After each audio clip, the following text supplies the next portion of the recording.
Euroopa kobras on Eesti põline liik, kelle populatsioon hävines 19. sajandil. Liik taas asustati Eestisse 20. sajandi keskel ning samal ajal levisid loomad ka iseseisvalt Kagu-Eestisse.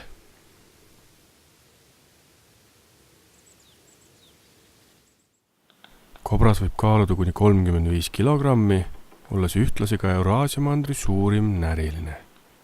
Täiskasvanud isendi tüvepikkus on 75–80 sentimeetrit, keha on jässakas ja tugev. Tagaosa on tunduvalt laiem kui esiosa. Karvkatte värvus varieerub helepruunist mustani. Eriliseks tunnuseks on lai soomusjas saba.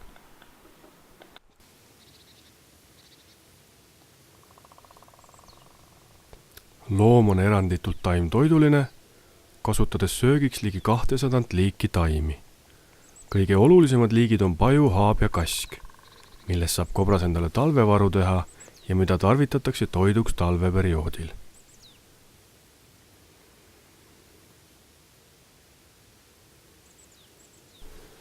Kopra tähelepanuväärsemateks tegevusjälgedeks on kuhilpesad, mis võivad võtta hiigelmõõtmeid. Tammid, mis võivad olla üle 100 meetri pikad ja mitu meetrit kõrged, ning loomulikult langetatud puud ja otsast teravad kännud, milliseid näeme kõikjal, kus koprad elutsevad.